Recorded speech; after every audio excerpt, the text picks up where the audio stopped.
Hey, it's good to see you. Welcome to a glimpse into my moment. I had the weirdest experience today. I was explaining to somebody about my experience of standing on the paint aisle, not knowing what color of paint I should even choose for a project. This was months ago.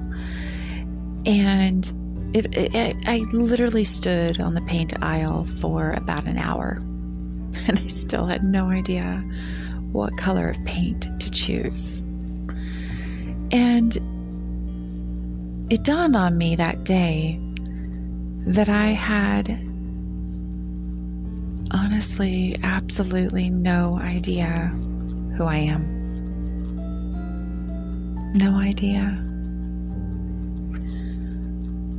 And in this conversation with this person, and it was a good conversation, it was enjoyable, and the flow was wonderful, but it led me, after we hung up, to a really interesting space.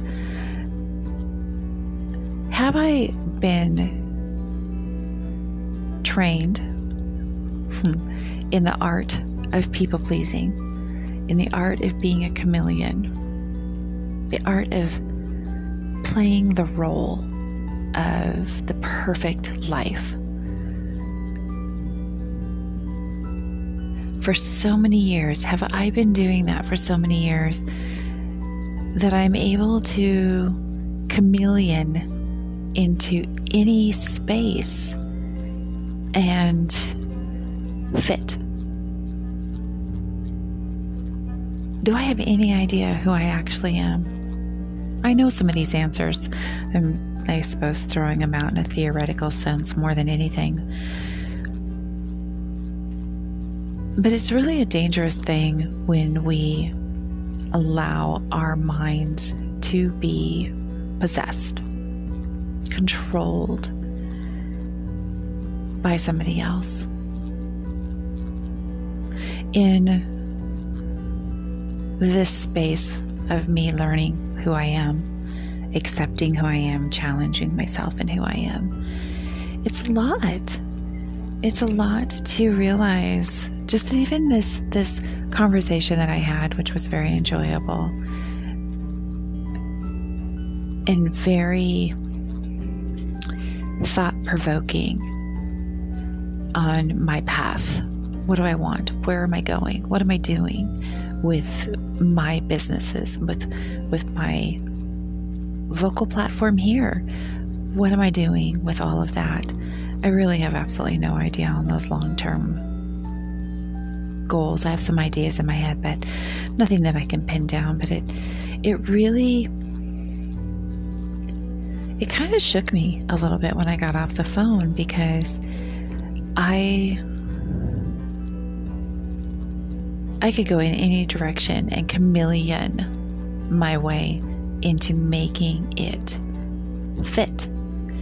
But what would actually make me happy? The two things I'm doing, whatsup.org and a glimpse into the moment. I always say my moment, but the moment. Those make me happy.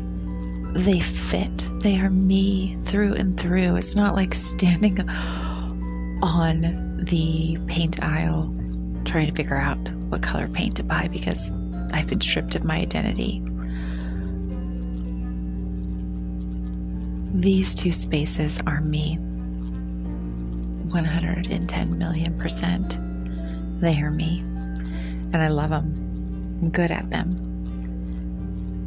Turning them into an income, that is what needs to come, right? And it will. I will get there. Because the idea that I'm wrestling with, that what makes me good in my community, what makes me good at when I was in banking, at sales, what makes me good at being me is that I make other people feel whole, feel comfortable, feel invited, feel welcome. I am good at being around people. And that can easily, quickly, and without warning, turn itself into Nita is good at people pleasing. And that is not good. Because that's where I lose all sense of self. I lose my boundaries, my perspective. I lose me. And there was no me for so many years. So I need to be really careful that I don't lose her. That I don't go into spaces to focus on things that don't feel like me. And it's a little bit dangerous because I'm just figuring out who me is. Let's explore that in the next segment. Let's talk a little bit about how did I lose me? What happened along my path that made Nita revert and shrink into a secret, silent box that she just kept tight, locked away deep inside of her, never to come out, never to come out to play. It's a pretty awful space to be invisible.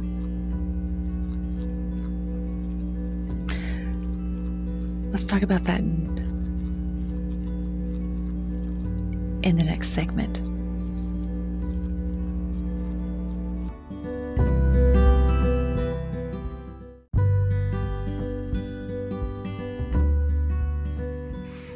Thanks for staying with me. Boundaries. Let's talk about boundaries. Boundaries are, as I have talked about in an earlier episode, relatively new and shiny for me, right?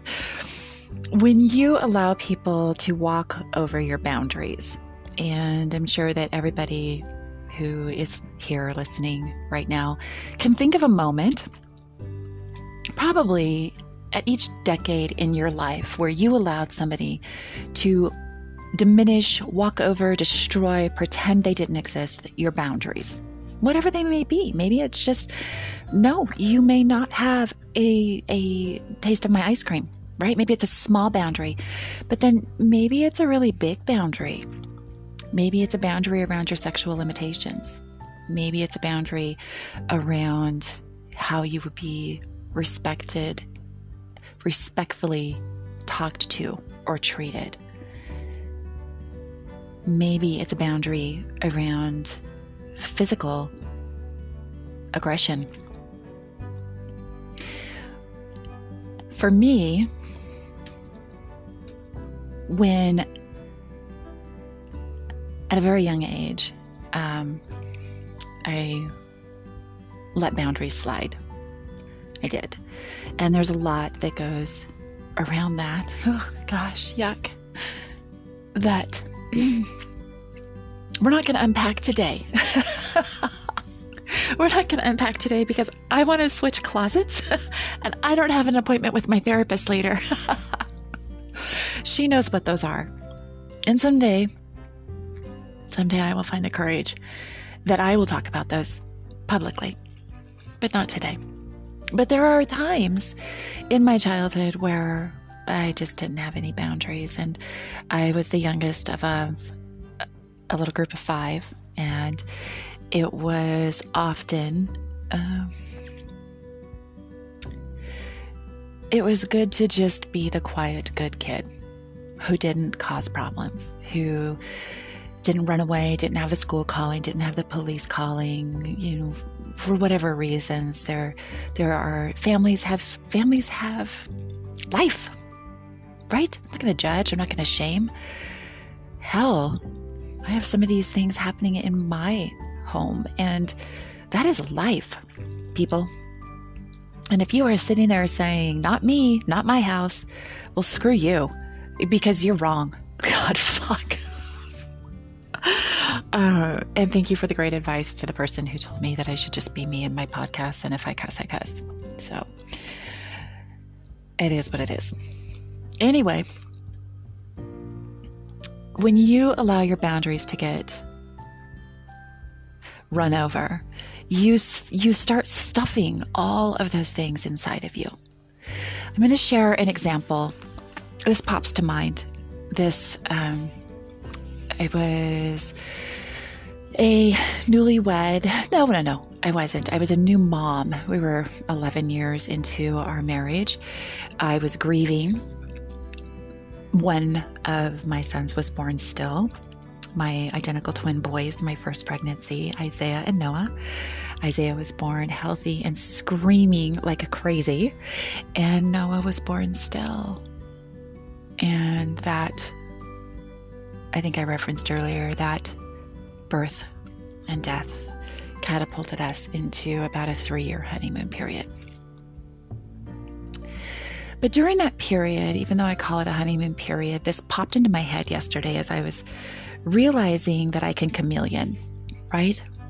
And who is Nita? If she can chameleon to any conversation, any situation, shrink or grow to the need, who is she? And this popped to my mind because I remember feeling so disgusted that it happened. We were driving. We were in our car, our minivan. I was sitting in the back seat with my baby, our baby. He was just tiny, he was probably 6 months-ish. It was winterish time, not snow, but that spring-winter time frame. And we were driving in a wildlife preserve. We had a guest with us who will remain nameless. She's a lovely person. But I remember from the back seat watching my spouse admire this woman, admire her body, admire her gorgeous long legs, her youthful appearance. Keep in mind, I had just given birth to my first baby and I had just lost a baby. So I was gorgeous, but pretty fucked up. And I sat there and I watched him oogle her. And she saw it. She noticed it and she appreciated it. I could feel it. Pretty empathic. And it was pretty blatant between the two of them. It was really disgusting. And I didn't say, pull the fucking car over and get my baby in his car seat and get out and just start walking. That's what I should have done. That's what I feel like would have made me feel righteous. Or kicked the two of them out of the car and taken the goddamn car with the baby, right? That's probably what even would be more realistic. But I didn't do that. I didn't protect myself from that really disgusting emotional hurt. And later, after we didn't have that person with us, and I brought that up, I was told that he had every right to appreciate women, to look at her that way, to objectify. And that was his right, and I had absolutely no bearing in the conversation. It was really gross. And I allowed it. It just really makes me grossed out right now. And it's how 17 and a half years later, and it still hurts just like it did then. I allowed him to do that. And that's just one example, right? That's just one example of many. And I parked it. I allowed him to completely disregard my feelings and how much that hurt me. I normalized it and justified it under that heading of, you stay married forever. Everybody stays married forever in this family. Nobody gets divorced. The shame and the judgment that will come, that would be terrible, right? Instead, I stayed in a place that made me have suicidal thoughts, that invalidated me as a human being, that evidenced on a regular basis I was not enough, that stole my sanity and made me feel crazy. Oh God, how disgusting is that? That stuffing myself in a box. That's how I ended up on a paint can aisle in Walmart in Eagle Point, Oregon, staring at all the caps and colors for an hour, not even knowing what color I liked. Because everything that I liked was never important, was never valuable, was never the priority. Never. I remember even like on my birthdays, if there was a pink champagne cake, I would be blown away because I loved pink champagne cake. That was my favorite, but nobody really listened. It was always more about what they wanted. Oh, that was kind of emotional. Fuck. I wasn't even going to work on a podcast this morning. I'm going to switch closets around here in a little bit, but I just really felt the need to sit down and talk about this a little bit more, because chameleon-like personality behaviors that I have are really dangerous. And it is by allowing people to invalidate my boundaries, my worth, that I just shrunk and I eventually disappeared because it didn't matter. The very people who pledged to love me the most continually invalidated me. And I let them because I didn't know any better. Stick around and see where we go.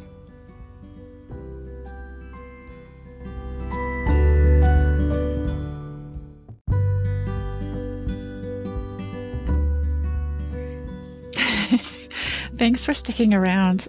Wow, I'm not going to apologize. I feel great. I took a moment, got some deep breaths. I was really surprised where that went. That experience that I spoke of wasn't the only one like that. And I always just parked them. I just parked them aside. And I kept being the good wife, the dutiful wife. And I kept showing up, making the dinners. Now, I'm not a good house cleaner, so I won't say that I kept the house spotless. Because I hate cleaning house. That goes back to my childhood. My mom is really kind of, and she would agree, if she were standing right here next to me, she would agree. She's really kind of freaky about keeping a clean house. And it was crazy in my childhood, the amount of cleaning we did. So I'm a little bit rebellious against it. And, you know, there's a little bit to be said for a smidge of chaos, although I look around right now and there's way more than a smidge. But keep in mind, I am changing closets today. Don't judge.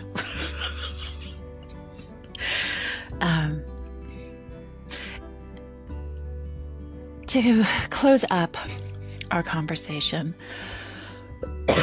excuse me, on how you might become a chameleon in your own life, I think it's pretty easy to do. It's pretty easy to park yourself because you have parents. They have expectations. Expectations are bad, everybody.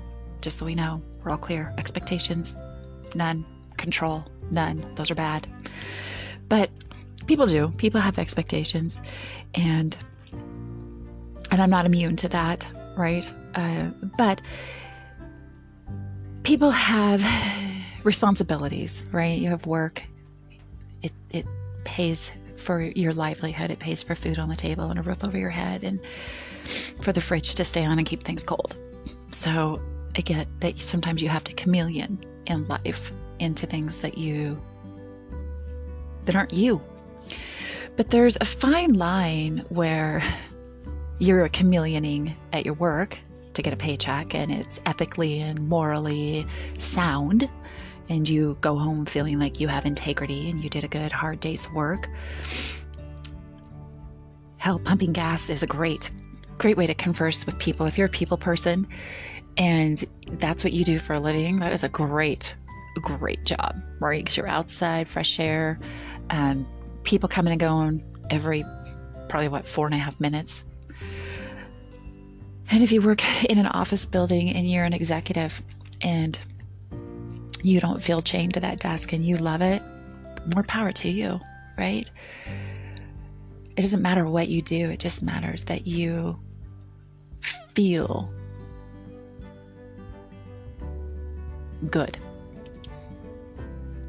about it, morally good about it. Anyway, little side tangent. It's so easy when you let your boundaries get plowed over and you don't stand up for any of your boundaries, that you just become invisible.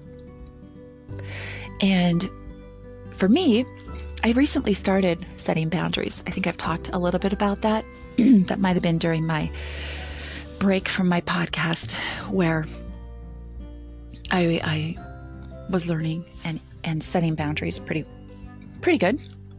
But sometimes people still aren't able to see your boundaries. And that's a difficult thing. And for me, it actually, I don't know if you guys heard, someone in my house was yelling. Anyway, so for me, it actually had created a space. I'll just put it as a space where I literally had to choose new Nita or old Nita. Was Nita gonna hold to her boundaries, to those things that I really just needed some respectful action from another person, space, to not be invisible. I needed to not be invisible. And over the course of a couple weeks, this person just could not respect my boundaries. And I actually got to the point where I had to ask them to leave my life. And then I had to get to the point where I had to block that person because I was still invisible. And they really had no idea, just no idea that they would listen, right? You're not invisible now. I'm listening now. But they would just go right back to repeating that cycle. And they just could not see me. They couldn't see me. And it was so painful. I was in such turmoil inside. And that was a good lesson for me, to listen to myself, listen to my body. When my body is saying, this is bad, you're in a bad space, bail. So I would just encourage everybody out there to listen to your internal meter.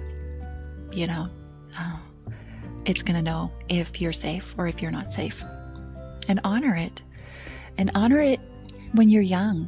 I try to listen to my children's boundaries, and, you know, sometimes I'm still going to make them vacuum the floor or do their chores because that's probably just making you feel that way because you don't want to do it. But if I'm invalidating you to the point that you're having suicidal thoughts, well, I'm really fucked up. And to be honest, those thoughts weren't coming because of my actions. Those thoughts were there in one of my children because of my inaction, my not helping my child have his voice. Luckily, we are dealing with that and we are much healthier. But the reality is that it's a constant battle, mental health is. And until we do a better job as a society in removing the stigma around the word mental health, mental illness, anything, we're going to continue to suffer and have those problems, and people are going to shove all of their emotions into a box, and you're going to have women sitting in a car while their husband's oogling their friend, and they're going to be feeling like shit. Sorry, but it's the truth. Not sorry. It's just the first episode I've really been me and cussed. And that's not actually a cuss word I say a lot. I say the F word all the time. Okay, my friends, I think we better understand how you can lose your identity. Probably something I'll revisit again. It's obviously pretty raw. And I appreciate you guys sticking with me through that middle section where I was a little teary. I was really hurt. Idiots. People can be so mean. What the hell? Right do you have to be so dang mean? Really, your opinion rarely matters. Rarely, unless we're picking out yarn color for a hat I'm knitting you, it might not matter at all. And I don't knit very often. All right, my friends, set your boundaries, hold to them. Don't be a chameleon. Don't stick yourself on a paint aisle for an hour wondering what in the hell color cap you're going to buy. Lame. But when you do find yourself there, spend that hour and a half. Invest it, laugh, giggle. It is what it is. Embrace the opportunity to find you. And for the record, I chose a lovely rose chrome. Oh, I actually chose 3 colors. I chose a rose chrome, a pink, and this really lovely color of oceany blue, like a teal aqua color. And the rose chrome and the pink ended up on most things that went into that closet. And that blue color, I think the kids confiscated. But ironically, I am finding myself buying more and more of the blue color. It's not blue. It's a lovely shade of ocean. That's all I'm going to say. Like that sunlight glinting and dancing off of the ocean, like that translucent space on the top of the surface. That. All of those colors. Those are my colors I'm finding. Anyway, okay. Have an amazing day. I am going to go switch closets around and come back and see me next time. Come back and join me in my glimpse into the moment. Have a great day, guys.